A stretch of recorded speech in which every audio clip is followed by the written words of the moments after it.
lady over there. Did you come specifically to take in the debate, or are you just a passerby? A park visitor? Okay. Do you know anything about Speaker's Corner? Do you want to learn something about it? Okay. This lady's communicative. Thank you. So I'm addressing all my comments to you because you're the only person who's here for the first time. Hello, Norbert. So Speaker's Corner wants to be a fresh air experience, which it is. It's a forum where people are invited and encouraged to express their ideas on topical issues of the day. It draws its inspiration from Hyde Park. Are you familiar with that? Hyde Park, London, England. People get up, people rant, people rave, and it's really a good forum for the exchange of opinions. And like the CBC, we want to inform, enlighten, and entertain. Today's topic was whether or not marijuana should be legalized. Apparently I'm misstating it. Big difference. All right, so are there any real benefits to decriminalizing marijuana? We had two speakers scheduled, one called in ill and one is MIA. But we've had all kinds of very interesting debates. Sometimes we've had this entire space filled with people. One of the most well-attended sessions was about 2 years ago on whether or not the ouster of Mohamed Morsi is going to advance or hinder democratic development in Egypt. And there was a bank of 8 TV cameras. We had a very well-attended debate during the first session of this season, and it was addressing whether or not Bill 10 should be revoked. This is the one that mandated gay-straight alliances. And so we're trying to find and present topics of interest. Oh, here's one of our ladies. Hurrah, hooray. Julie, welcome. This is one of our speakers who apparently made it. Julie, come on up. Now, the other interesting thing is that we just absolutely never know what topic is going to have resonance and attract people and what won't. For example, we had one 2 or 3 weeks ago on what's more rational, Christianity or atheism, and the whole park was filled. Last year we had a debate between two leaders of two political parties. It was Danielle Smith at the time, leader of the Wild Rose Party at the time, and Janet Keeping, leader of the Alberta Green Party, debating whether or not the Keystone Pipeline should be built. There was nobody. So we have absolutely no way of anticipating what will and what won't attract an audience. And one of our challenges, of course, is trying to find topics that will have resonance, and you just never know. Okay, so having said that, I'm going to invite Aaliyah to introduce our speaker. Are you ready, or do you want a few minutes to collect your thoughts? Okay. Hello, folks. Thank you for coming out today. Again, we apologize for one of our speakers. We're not sure if he's stuck in traffic or kind of forgot. We'll find out later. Anyways, as Gabor stated the topic, there is a big difference to me between whether or not it should be legalized or what are the benefits. People are going to smoke it if you legalize it or not. But if it is legalized, how is that going to affect the communities? How is it going to affect the economy? Looking at one state in the US, they legalized it, and with the money they saved from incarceration alone and paying for public lawyers for these people and such was a $30 million savings. And they're looking at giving that money back to the taxpayers. That interests me. If we can do something like that in Canada, how much money is really being spent? Get a little motorcycle. How much money is being spent by the taxpayers unknowingly to incarcerate, pay for lawyers, and to deal with the legalities of charging people with marijuana usage? And is it really that bad? So our lovely speaker who showed up out of her sick bed is Julie Vincent. She is a professional photographer and previously a journalist and public relations specialist in Calgary and area. She was born here in Calgary and has lived in Montreal and London, England. And I now call her to this microphone. Good afternoon, everybody. I'm going to talk in three sort of separate areas. And first, I'm going to give you a little bit of background about myself in terms of how I got to where I am now, in my opinion, about legalization or decriminalization of marijuana. So I grew up in a fundamentalist family that was very anti-drug, and I'll come back to that in a moment. I'm not opposed to anti-drug, but I am opposed to anti-drug without appropriate knowledge. About 6 or 7 years ago, a friend of ours, a young man who's the middle son of a family that we know really, really well, we've known them my kids have known them all their lives, came to stay with me for a year and a half. Well, he ended up staying for 2 years while he was attending SAIT. And he's a regular user, like a very regular user. He smokes weed about, 4 or 5 times a day. Never inside the house, but, he took it outside. That's fine, whatever. I was concerned about him, but as he didn't bring it inside the house, I wasn't going to say no. He was an adult. However, at one point I did become a lot concerned, and I decided that I was going to do research that I could present to him and tell him why he was not only wrong about his position that marijuana was completely harmless, but also that he was damaging his health. So I literally spent 5 hours in bed one morning. I got up, grabbed my laptop, and pulled it into bed with me. So weird, I was sleeping with my laptop. And I spent 5 hours that day researching everything that I could find, which included StatsCan, a lot of research from the UK, a great database, which I'll also come back to in a moment, called drugwarfacts.org. And at the end of that 5 hours, and I'd spent time taking notes and everything, I had to go downstairs. He was living in my basement, and I had to apologize because I had been very uninformed in my opinion and pretty strident with no basis for what I was saying to him. As a result of that research that I did, I started to become a bit of an activist, and just concurrently, I was also finishing up my degree at Mount Royal in journalism, and as a part of that degree, I was writing for The Journal, which is Mount Royal College's, now university's, student newspaper, an award-winning newspaper, I must say. One of the articles that I was invited to write was specifically on this idea of decriminalization and legalization, and one of the people who I was fortunate to interview was Jodie Emery, who's Mark Emery's wife. And it was at around the time that Mark Emery was had been charged and convicted by an American court for a crime that is not a crime. You may know he was selling seeds, had a legal business for 10 years, paid tax on that business, and was being extradited to the United States on United States charges as a Canadian. So this article that I wrote, combined with the information that I've then been gathering for quite a while on the internet and just talking to people,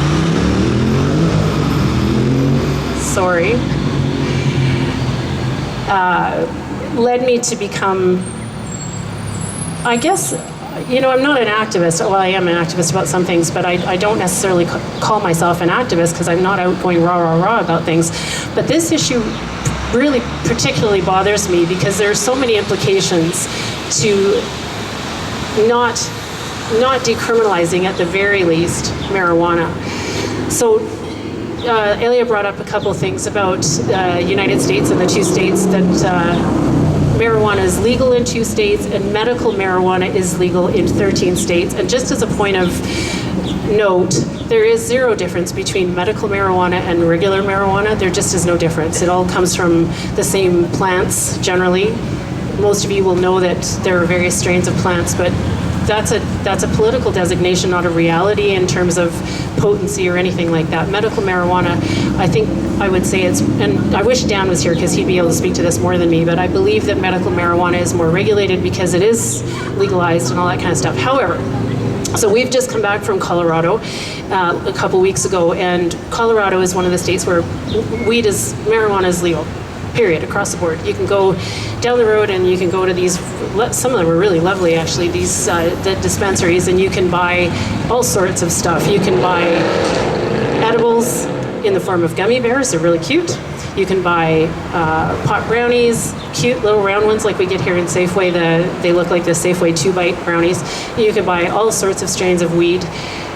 There has been, now we've asked a lot of people, so I'm telling you this anecdotally, I haven't done any research particularly, but the people that we asked, and we asked specifically what has happened in Colorado in terms of crime and expenditures and that kind of thing, and they said the crime rates in Colorado have dropped spectacularly in terms of people being arrested for what is essentially not a crime. Well, in my opinion, it's not a crime. It's not a crime to use something that grows in the ground and sit on the couch.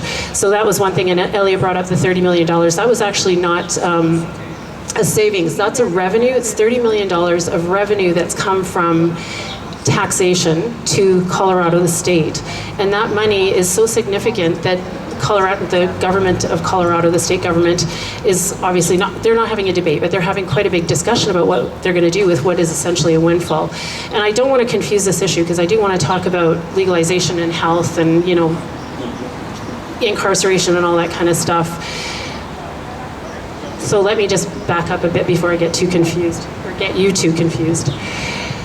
So as a result of all the kind of research that I've been doing and the anecdotal stories that I hear from people and some of the things that I've seen that are turning up on television in particular, I'm very much an advocate for two things.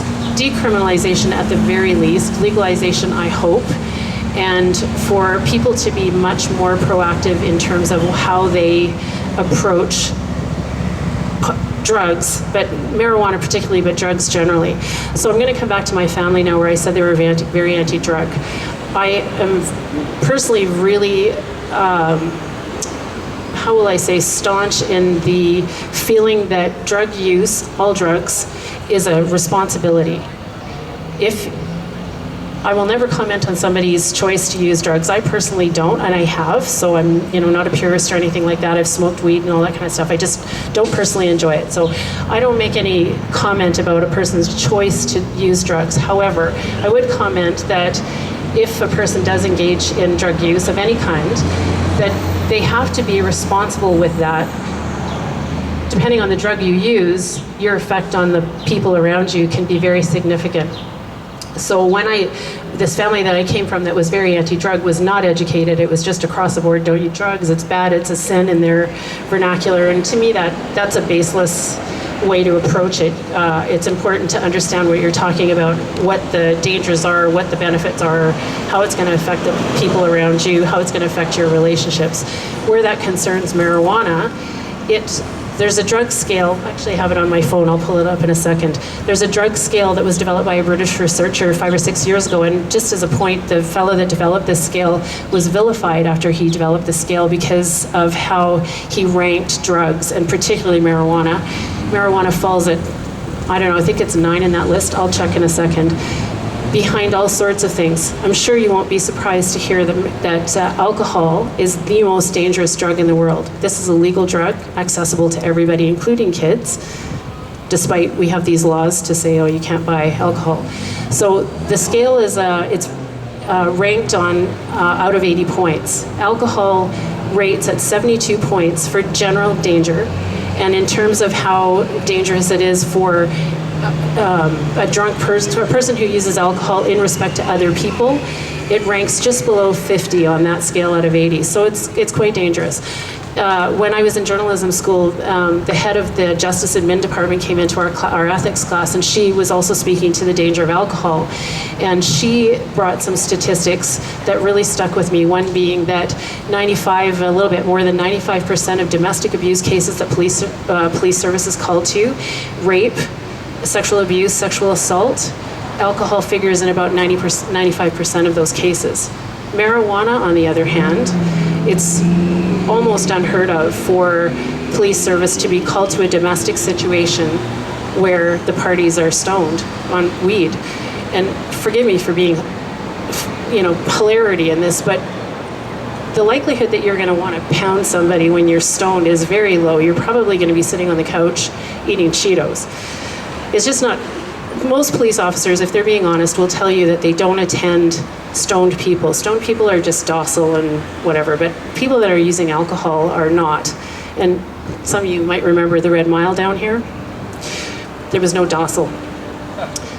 Alcohol is number one on the dangerous drug scale, followed right after by heroin, which was a surprise to me. I thought that heroin would be, way up there because it's very addictive. But again, it doesn't make people violent as a rule. Marijuana falls way, way, way down on the scale. It falls behind all sorts of other things, meth, coke, all those kinds of things. I want to talk a little bit about some other statistics. So some of you may be familiar with a film that was made in 2004 by a couple of fellows in Kelowna. It's called The Union, The Business Behind Getting High. It's available on Netflix if you haven't seen it. And it's an older film, so some of the stats in there are going to be, a little bit out of date. A couple things that really struck me about that, when they analyzed Vancouver as a demographic, the estimate was 1 in 1,000 homes was growing weed. Not grow-ups. I'm not talking about people that are having huge grow-ups. I'm talking about people that grow plants in their home for their own use. Vancouver society has not fallen apart. The revenue in BC from this currently illegal industry, just in BC, is $7 billion annually. And I should say that's a statistic from 2004. So when we look at Colorado and them having all this revenue coming in, there's a huge benefit to legalizing this really innocuous. I'm sorry, it's not necessarily innocuous. Some people, you can use anything and people can become addicted and, get out of hand. But when we look at, just BC, that there is such a huge revenue that comes into that province, and in a province that could probably use a little bit more money from tax, and because the base is already there, and it is here in Alberta as well, there are certainly some economic benefits just in terms of taxation from legalizing it and taxing it. In terms of danger, what I understand from what I've read, and I obviously haven't read everything, but what I've read indicates that there is not a single case of a death from marijuana alone in the world. And when you look at alcohol, I think the statistic in Canada is something like 120-ish deaths a day in Canada from alcohol-related. This legal product that everybody's like, oh, whatever, never mind about that, but the evil weed. What else can I tell you? I have 3 kids. They all have used marijuana. One of my kids still does on not a regular basis, but again, I come back to the idea of responsibility with use.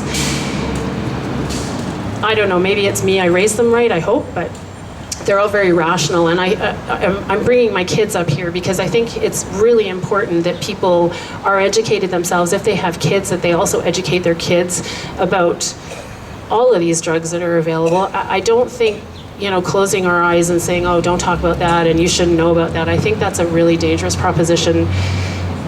Knowledge is power, obviously. You asked me a question? Yeah. Hang on, I'm just going to bring up this. I've saved it, and it'll take me a second. I'm not as eloquent a speaker as Dan, and I'm really sorry he's not here. He is a legal grower, and he obviously has put quite a bit of time into the politics and the legal aspects of marijuana. And we had a very good conversation. I wish I could quote him, but the bottom line is I feel very strongly that prohibition doesn't work in any sense. The prohibition that we had in this country in the United States with respect to alcohol was a colossal failure, and it was a colossally costly failure in terms of crime and incarceration and all that. None of that is a benefit. I understand, again, this is an old statistic, that of the budget, the policing budget that is designated towards drug policing, about 4/5 of that money goes towards policing marijuana, which again, on the scale of dangerous drugs, is way, way below everything else. And then the last thing I want to say on this, just before I grab this scale, I totally lost my train of thought just then. I don't know what the last thing I was going to say is. Hang on, it'll come to me. I have a cold. I'm not totally in my mind. I have drugs in my system. That's what I was going to say. Legal drugs. Well, so here's the other thing. Peru, again, a lot of you may know this, Peru has legalized everything. And I agree with that stance personally, because drug use is not a crime. Mental illness is not a crime. And what we have currently in this country and in most of the US still is that we criminalize the use of drugs, which is a personal choice, which, yes, in some cases it's not a great choice. Meth and addictive drugs are obviously not good for you. But it's not a crime to be an addict. And we don't criminalize alcoholics. We understand that alcoholism is a really difficult addiction to have, but we don't call those people criminals. So why do we call people criminals when they choose, maybe stupidly, to use other drugs? I know that Peru has had very high degrees of success with legalizing everything and referring people who are having significant issues to mental health care as opposed to prisons. The last thing I also want to mention here, we don't have this situation in Canada, but in the US, there is such a thing as a for-profit prison. Do people know that? For-profit. These prisons have boards of directors and shareholders that expect a profit. And something like 80% of the inmates in these prisons are in there for the so-called crime of, sucking on a doobie. And I frankly think that's horrifying. That wasn't quite the last thing. The last thing I'm going to say is a few years ago, there was a little girl who was struggling. She's a twin. Her twin is fine. She was struggling with a brain issue, and I'm sorry, I don't know the name of it, but it developed really slowly, but she was very young when it developed, and it's related to epilepsy, and she was having seizures, and she was having up to 100 seizures a day. Needless to say, her parents were frantic by the time she was 6 because she wasn't sleeping, she wasn't talking, she obviously was incapable of doing anything but surviving at that point, and so they were looking for a solution to help her. There's a group of growers, marijuana growers in the States that they had developed, it's a group of brothers, I believe, they had developed a strain of marijuana that has very limited concentrations of THC, which is the part of marijuana that gets you stoned, and a very high level of CL, sorry, I don't know the acronym exactly, but that part of marijuana is the active ingredient that acts on spasmodic issues. And so they reached out to this family, which moved, I believe they're in Colorado now too, for this little girl to provide her in an experimental way a tincture. They obviously are making this 6-year-old smoke this stuff, but they were putting it in her food in drops. And her recovery was nearly instantaneous. She went from having 100 seizures a day to 1 a week. And by virtue of that, she was able to sleep, and she's now become able to manage and talk and interact and all that kind of stuff. So the other part of legalization, the other part of criminalizing this drug is that it's inhumane. It's a fact, and it's a documented fact that in many cases marijuana is really effective, that people are not seeking to get stoned, they're seeking to be, they're seeking relief from cerebral palsy or epilepsy or whatever it is that they might have, and this drug happens to be quite effective for that. And so to criminalize something that has obvious benefits, certainly in respect to people who have cancer who don't eat, marijuana gives you the munchies, and if you're on chemotherapy and you typically don't want to eat, I say it's inhumane to prevent somebody or potentially arrest them for using something that will help them eat and help them cope. I'm going to bring this up if anybody wants to see this list of dangerous drugs. The dangerous drug list, just come and talk to me, and I'll give you the link, and I'll show you this little graphic. Happy to take your questions. I don't present myself as an expert. This is opinion based on most of what I've read, but I hope it'll elicit some good questions. Thank you, and thank you so much for coming out. We know you're not feeling well. Now, she touched on 2 important points, folks. I don't know if everyone caught that. There's actually 2 different uses here we're talking about.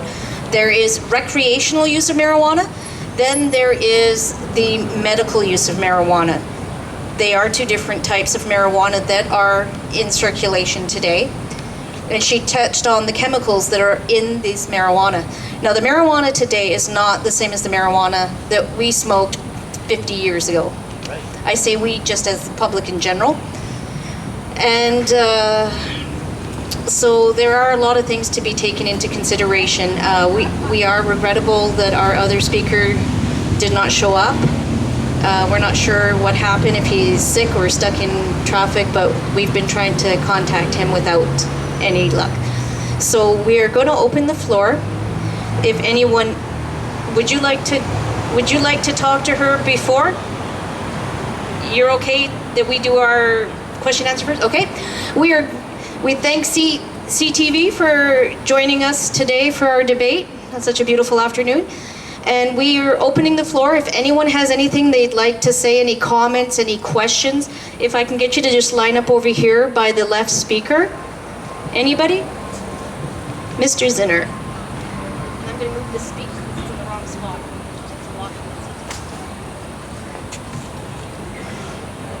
I was unaware of the fact that Peru had legalized it across the board. I think Uruguay as well. Have you heard of that? You can find that out? Okay. Second question is this. I gather there are many strains of recreational marijuana and presumably many strains of medicinal marijuana. Do I have your attention, ma'am? Okay, do you need a moment? Okay, so my question simply is that, am I correct in understanding that there are various strains in both?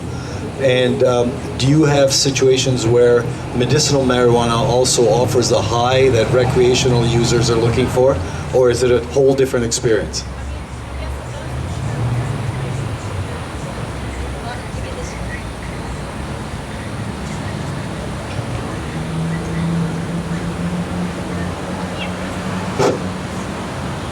Sorry to blow, that's terrible.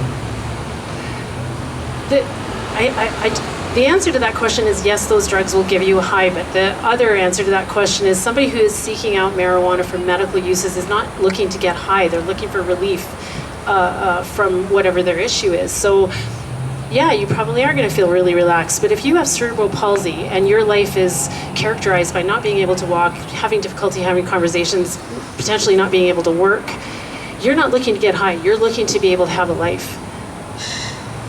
I would think, however, that a therapeutic benefit combined with the benefit of being uplifted or with mood elation would be a double benefit, would it not? Potentially, but then again, like there, as you noted, there are many, many, many strains of marijuana, and as Elia noted too, strains are being developed for various reasons or various treatments of things. So, for instance, if you go into these dispensaries in Colorado, the people that are working in those dispensaries are quite knowledgeable about what they are selling, and they can tell you this strain has an effect here, this strain has an effect here, this strain has an effect here.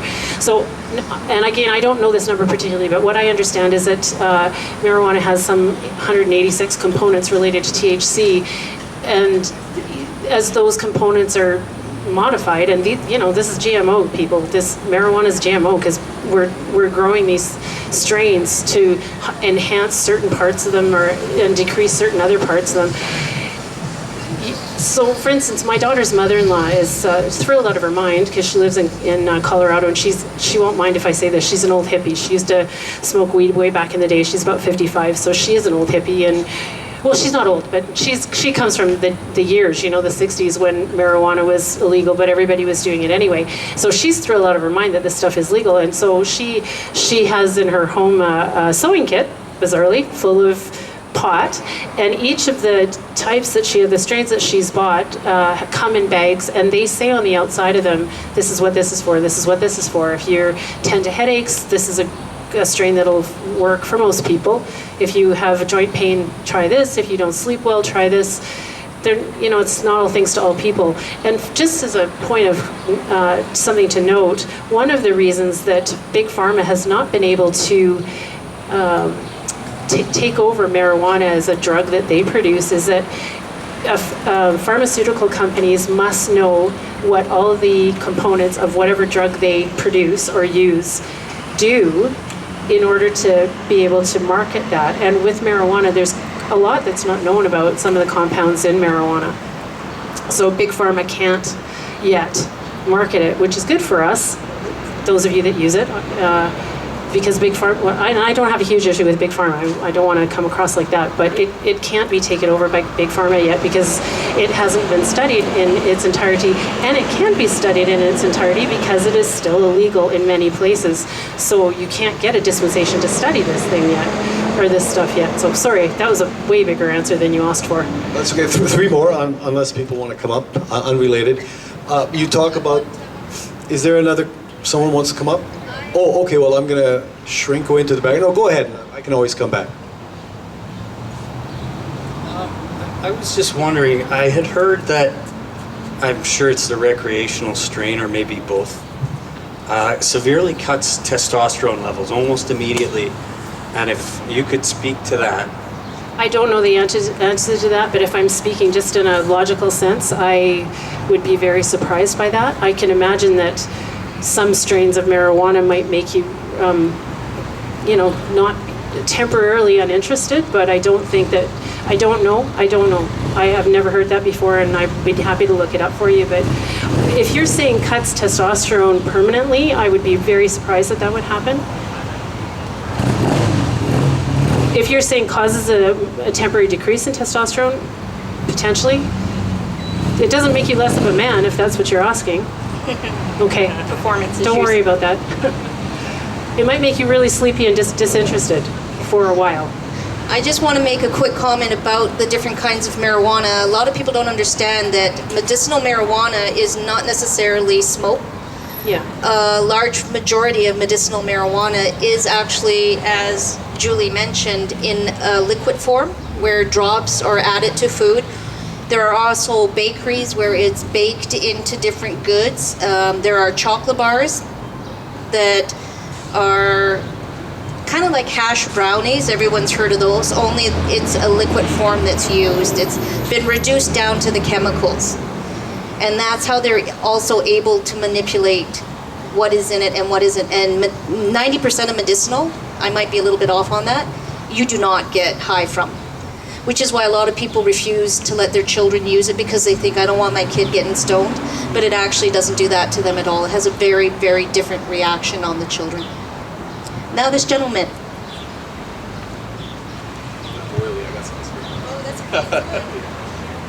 So just to let everybody know, I'm not an expert, and I'm aware that a lot of my information is perhaps anecdotal, but I'd be interested in the studies of motivation. You mentioned, being disinterested, and I think we should all be aware too of how smoking marijuana or even ingesting marijuana is a culture, just like drinking is a culture, steroid use is a culture, and I think that's an interesting juxtaposition in that they found that a lot of steroid users, about 5%, kind of go berserk, anecdotally roid rage. And with that study being done, and there's been very little of studies done because of ethical ramifications and whatnot, but the point is that I think marijuana use is a culture, just like drinking is a culture, and we use that as kind of a mask to kind of mask some of our behaviors. Oh, I was drinking.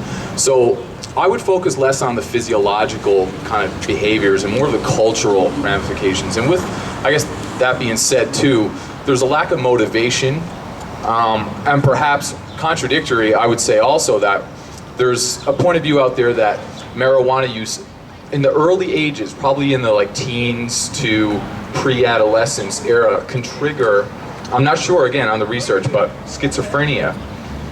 Yes. I've heard things of that. So we always have to be aware that every drug, whether it be caffeine, alcohol, marijuana, heroin, the analgesics, the opiates, the opioids, et cetera, all have risks to benefits. Whatever you put in your body, there's always an X amount of people who will have negative effects and X amount of people have positive effects. So I think that a lot of our notions of drug use absolutely come from negative, maybe more purist type of mentalities. Don't put this in your body.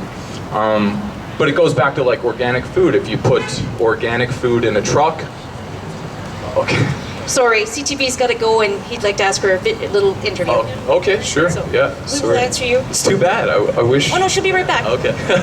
But I think the point is that nothing is really pure. A lot of those things, those discourses are kind of illusory. You know, when you put organic food in a truck, if the truck has ever had food with pesticides in it, are those plants really that pure?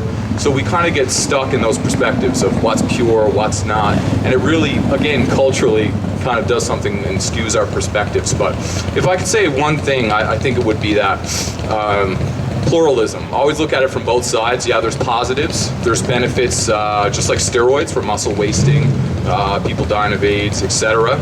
And there's negatives. You know, people abuse it, people use it to justify negative behavior, whether it be culturally, physiologically, whatever. And anyway, that's it. I'm about done. Thank you. Would anyone else like to?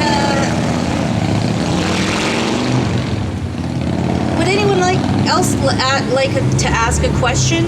Have something to add? Any information that they? Oh, the joys of being outside. Okay, we've got one.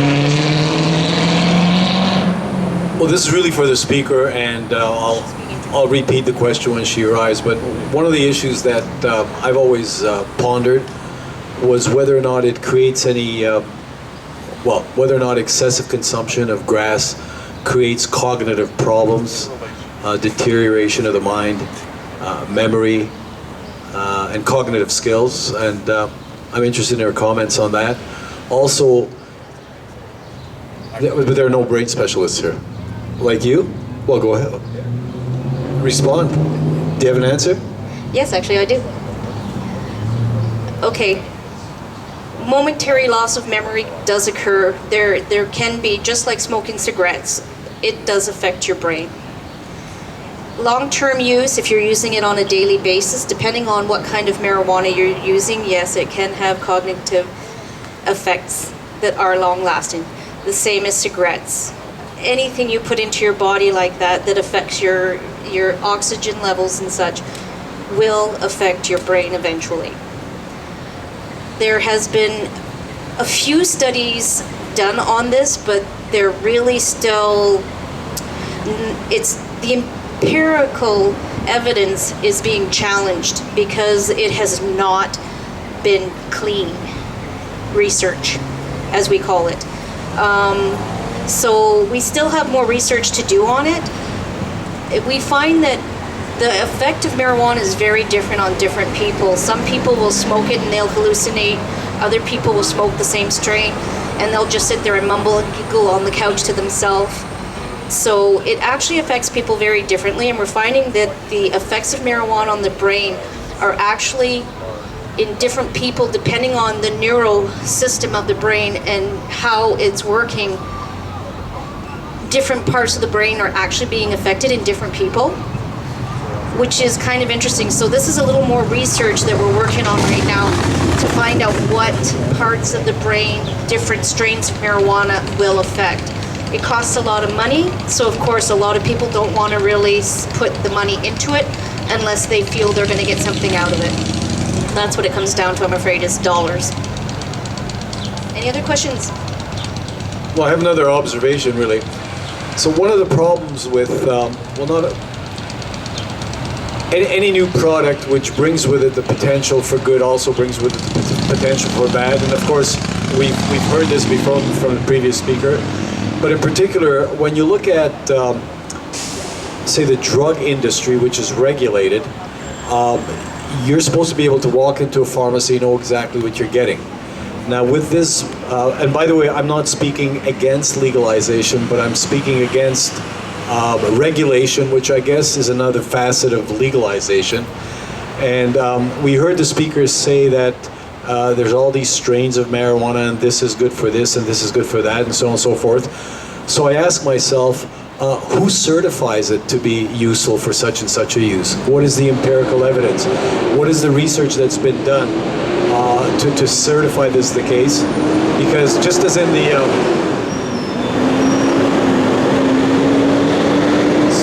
this is one of the charms of holding these sessions in a space like this. So in any event, We know, for example, that the vitamin and health food bandwagon has attracted all kinds of unreliable operators, to put it euphemistically, and they're making a fortune with all kinds of unfounded claims, and to some extent the consumer is being victimized. So we want to make sure that this doesn't happen in the case of marijuana, regulated or unregulated. And so I suppose this would be another argument in favor of regulation, so as to ensure that the consuming public is better protected and spared from snake oil salesmen and what have you. I think gentleman there has another intervention.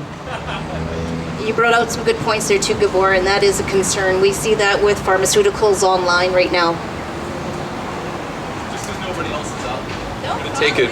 I like the sound of my own voice. Why don't you stand here and do that because you're actually on the You can own the podium as long as you choose, until someone else shows up. This little number goes out to my girlfriend, actually. No. Give us a big smile. Yeah.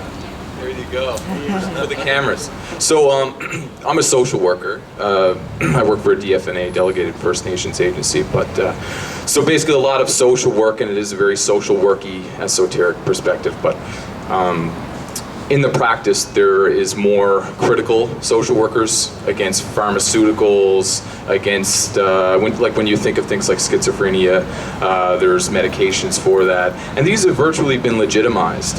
And it's big business. I think the lady mentioned, the guest speaker, this is the pharmaco-industrial complex that we're living in now. Everything is plugged. And if you really look at FDA regulations down in the United States, they're very lenient. When you talk about supplements and vitamins and things of that nature, a lot of these things have steroids in them. A lot of these things have things that make you sick in them. Companies going under in 1 year and back again the next year. So especially it's big business for Ohio, I believe, is one of those states. Orrin Hatch, his name is. So you really have to be wary of what's legitimate and a good drug for you and what's not. And but again, kind of counterintuitively, I look at it even from a practitioner perspective. If someone finds that a medication makes you feel better, then that's good. If the medication makes you feel worse, one of the side effects from people suffering from schizophrenia is tardive dyskinesia. And they usually get that from medication. It's basically tics and sleeping disturbances, things of that nature. So I always look at it, every drug, again, cost benefits. So think about it. Done. Thank you. You both brought out some really important points.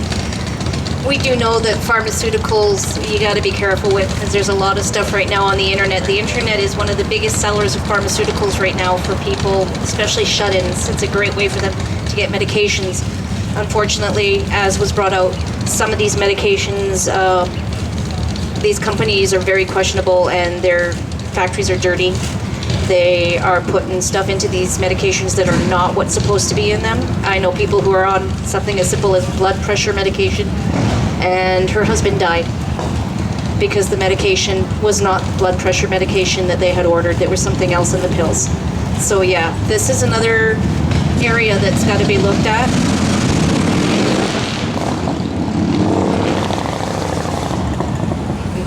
I love motorcycles, just not when they're going by when we're trying to talk.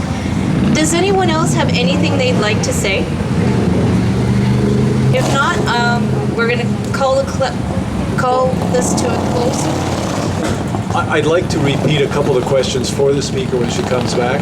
Sure, okay. And as most of you know, we typically acknowledge the speaker with a certificate of appreciation. I'd like to give that to her. Yeah, and also maybe we can inquire if anyone has any ideas that they'd like to see explored in the future, any topics. He got up the very first before I did. The science behind it. Behind what? Marijuana. The science. Yeah, that can be a topic for the future. There you go. And same with the pharmaceuticals. How do we know if our pharmaceuticals are safe? Well, since nobody has any more questions or anything or comments about today's topic, next week we will be talking about free will. Is it something that really exists? Do we really have free will? Is it all just untrue?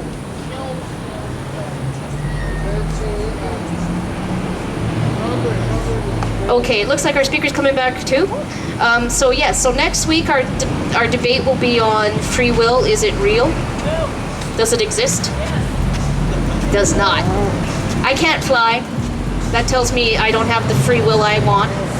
If I try to fly, I will probably get hurt. There were a few questions for you by Gabor, so we'll let her. I'm going to get raked over the coals by the organizer here.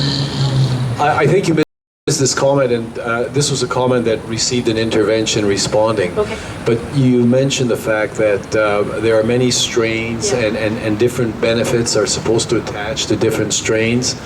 And one of my fears, and it's been echoed actually by the speaker, is the emergence of hucksterism, to take advantage of a gullible consuming public in respect of substances that are not properly tested, evaluated, and rated by a dependable governmental agency.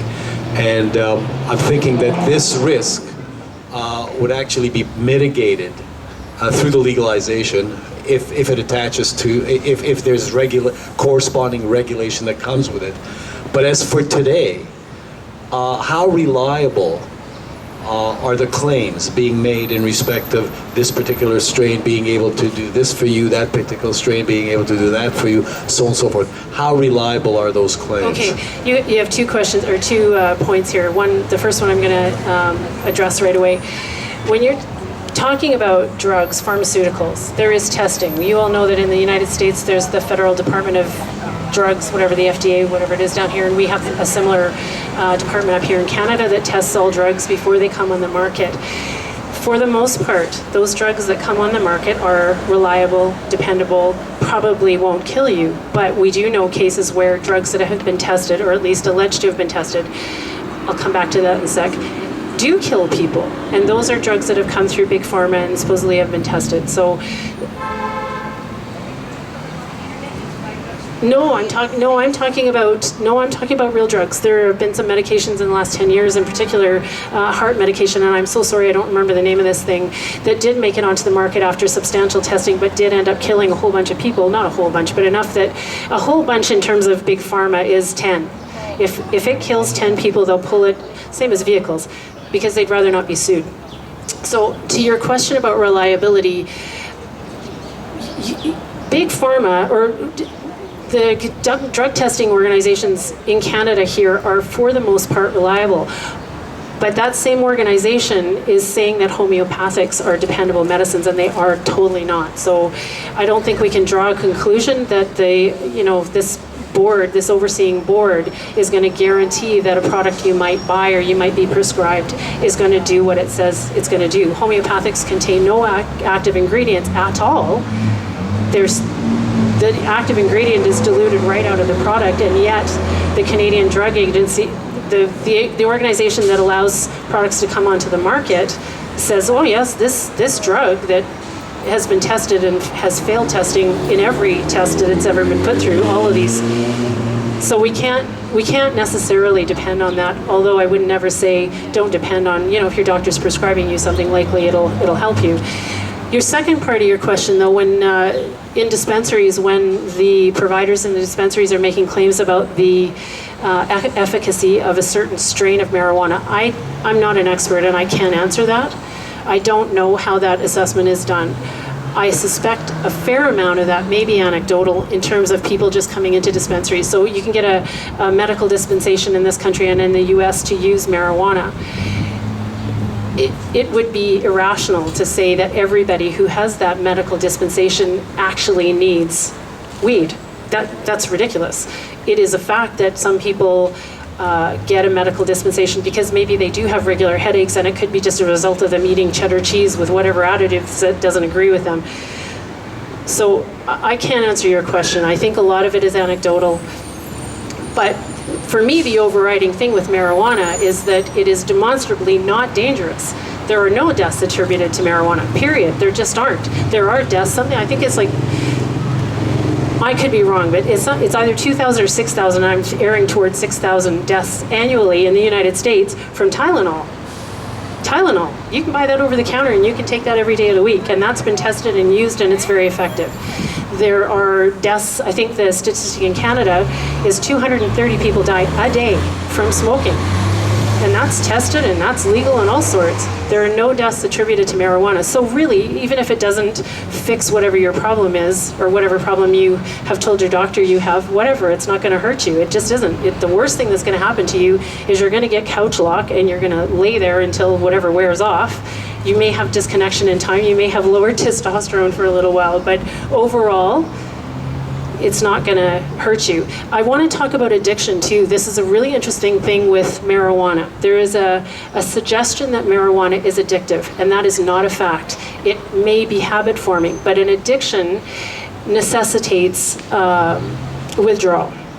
So you will know that if you're withdrawing from something like heroin or meth, you're usually going to come into a facility, and even if you're in a facility or you're not, your withdrawal from those drugs is going to be horrifying. It'll make you sick for days and days and days, and there is an obvious coming down from that. Whereas with marijuana, what I understand is that most people have difficulty sleeping for about 2 weeks, and that's it. You don't have a withdrawal. You're not sick.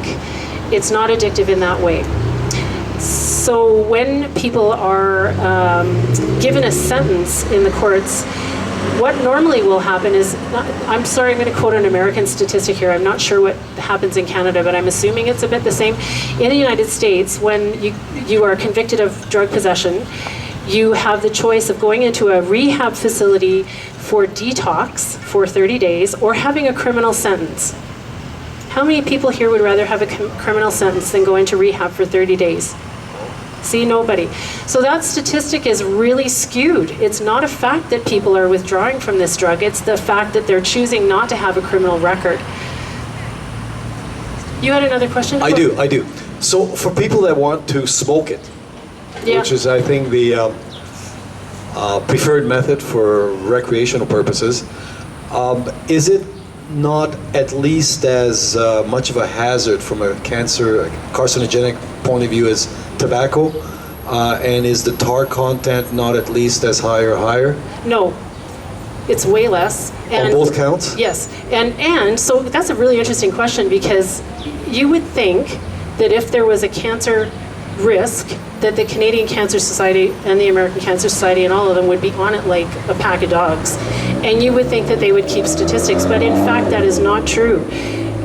The statistics of people where there's a correlation, and it's not necessarily causation either, between cancer, lung cancer, and marijuana is very low, and it's difficult to separate that from smoking.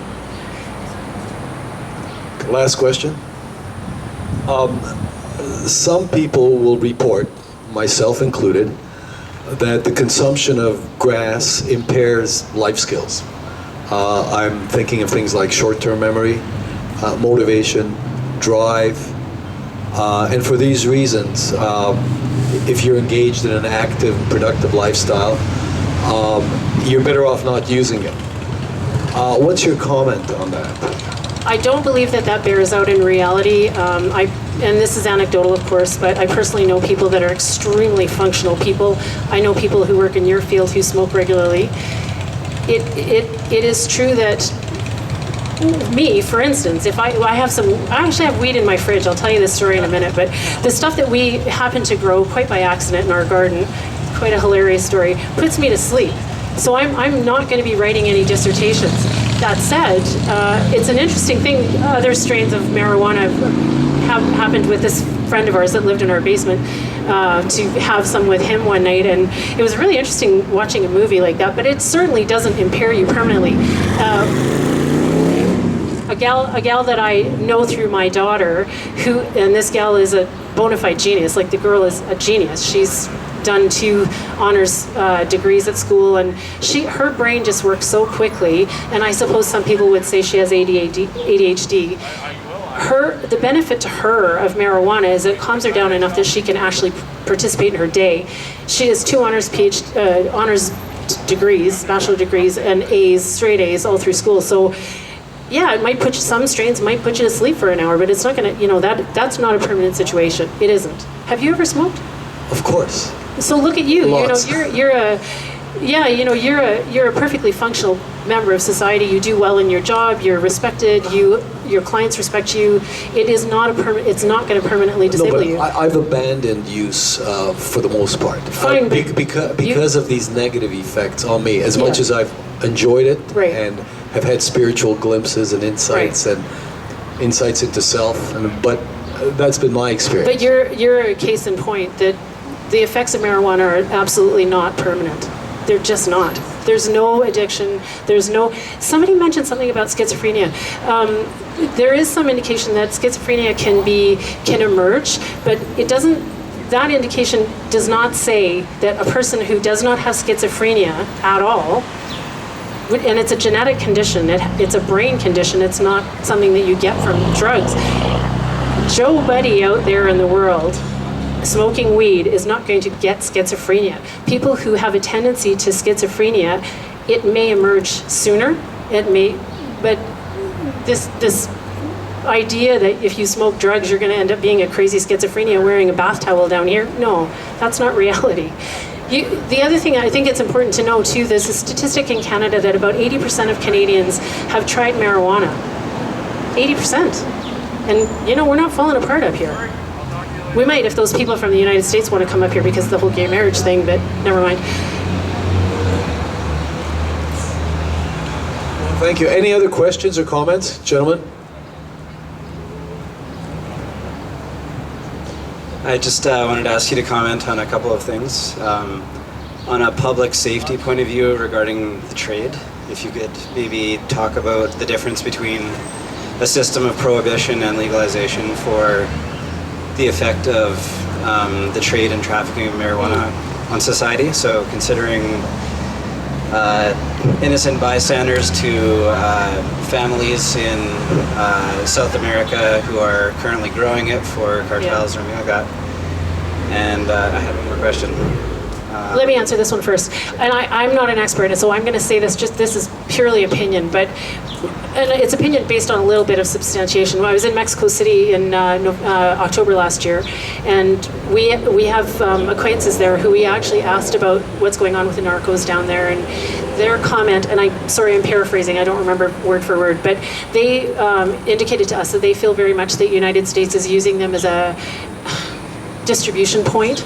The United States doesn't have a will to legalize marijuana because of all sorts of reasons, and some of them are related to Mexico and South America and all that kind of stuff. My feeling is that legalization of drugs across the board will knock it cuts it off at the knees. It has to. If a thing is legalized or decriminalized anyways and regulated, that whole criminal underworld is kind of cut out of the business. Whereas right now, they're not cut out of the business. They're making loads of money. Mexico is absolutely in the talons of the narcos down there. There's no question. It's very dangerous, and the political system there is very corrupted by the narcos. And in many parts of Mexico, some states like Guerrero State and Oaxaca and those places, a lot of those places don't actually have a functioning political system because the narcos have taken it over. Again, this is my opinion, but I feel very strongly that if drugs were legalized across the board, it would really disable that. And those families it's horrifying for them, but anyways. Well, I guess my other question was a matter of consistency among geographically connected jurisdictions. Yeah. So, for instance, I understand there's been some complications that have arisen due to surrounding states of Colorado not participating in this. Yeah. So if you consider all of North America, including Mexico and then in Central America as well, if it's legalized in certain areas, especially isolated landlocked areas versus the rest, are there implications there as far as actually causing damage, even though maybe the positive effects of legalization would be good? Now again, this is my opinion, but I don't really see how it could possibly cause damage to legalize something that overall is not dangerous, that it's been a political, marijuana has been very much politicized for many, many years. So marijuana was legal in the United States up until, I'm going to say the 30s. And in Canada it was legal, it wasn't on the radar. there is quite a bit of racism in the United States, certainly attached to marijuana, and in Canada as well. Part of the reason that marijuana was criminalized in the United States was in the 30s. This fella, Harry Aslinger, he's dead. I don't know the guy, but from what I know of the guy, not a super nice guy, very racist, super anti-Semitic, and he was really determined to criminalize marijuana in order to cause the Mexicans to leave, which didn't work, man. The United States is full of Mexicans, and so, whatever. And in Canada, some of the drug criminalization up here had to do with Chinese people that came to this country to build our railway, and the Canadian government disallowed those people from voting, bringing their families over, participating in society. We always joke about the Chinese laundry and the Chinese restaurant. Well, the reason those things exist is back in the day, the only legal businesses Chinese people could have once they finished building our railway was laundry or restaurant. So there's an element of racism that's, I don't like the word racism, that's a whole nother story, but culturalism and, us and theming and xenophobia and all that kind of stuff that's bound up in marijuana. So we did have, this product was not criminalized, it was just there, people used it, and all of a sudden politicians come along and go, oh, well, let's criminalize that and we can get rid of this population that we don't like. And just on that basis alone, I think Canadians ought to really reconsider how we approach this drug, because the history of the criminalization of it is so appalling. I'm not an expert, like I say. I mean, everybody here has either tried drugs, has tried marijuana once, and knows people who do it. And is there anybody here who knows anybody that is having a really, really horrible life because they smoke weed every so often? No. I know one person who is their life is very impacted by marijuana because all they do is smoke it. Like somebody was saying something about being unmotivated. Well, yes, if you smoke weed 10 times a day, you will be unmotivated because you'll barely be awake. But for the most part, people are responsible users. It doesn't hurt them. I don't think people should be smoking weed around their kids. I don't think people should be drinking around their kids. I don't think people should do any drugs around their children. But I don't think we should single out marijuana when it falls so far down on that list of dangerous drugs. Anyway. One more thing, if I may. Yes. I think you said that, in your view, no drug should be criminalized and there should be freedom of access to any kind of... I didn't say freedom of access. I said decriminalize all drugs. Drug use is not a crime. It's a health issue for some people. What about, do you see any merit in having prohibited substances? No. Because... Why? Well, okay, let me ask you this. Not debating, just inquiring. No, I know.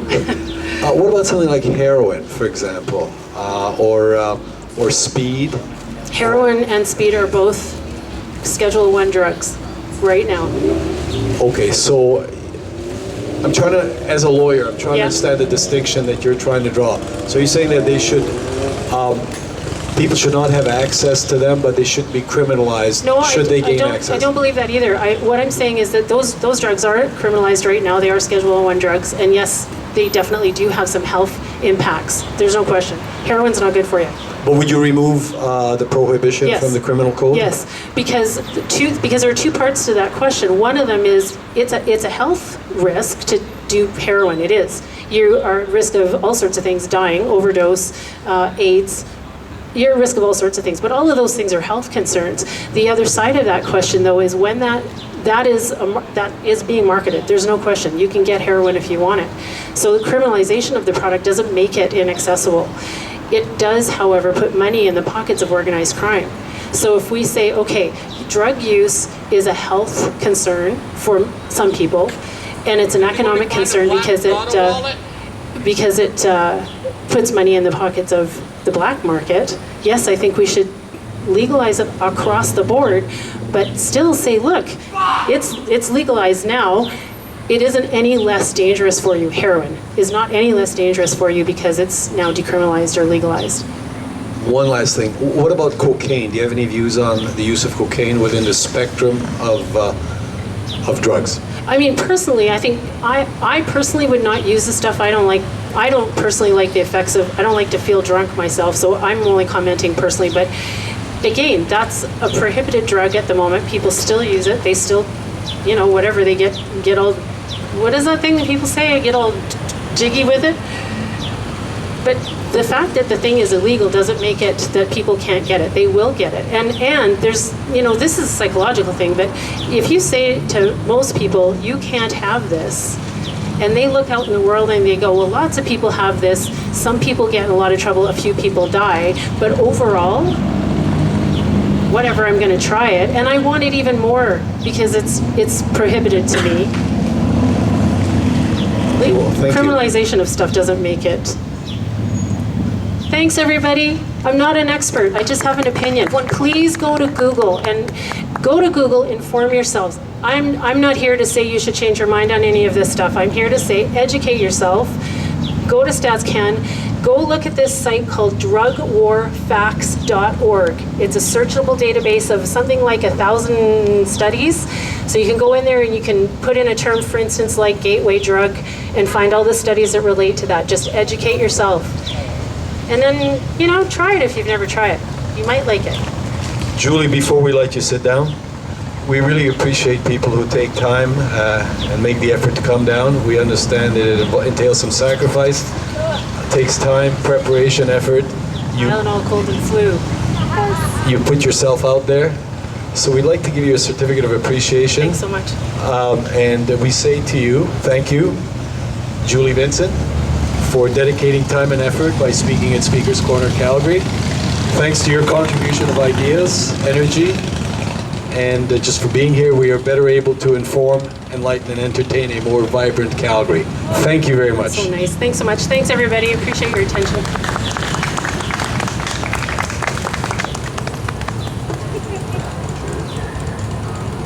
We're going to put on a few tunes for you folks to enjoy while we break down. Thank you so much for coming out.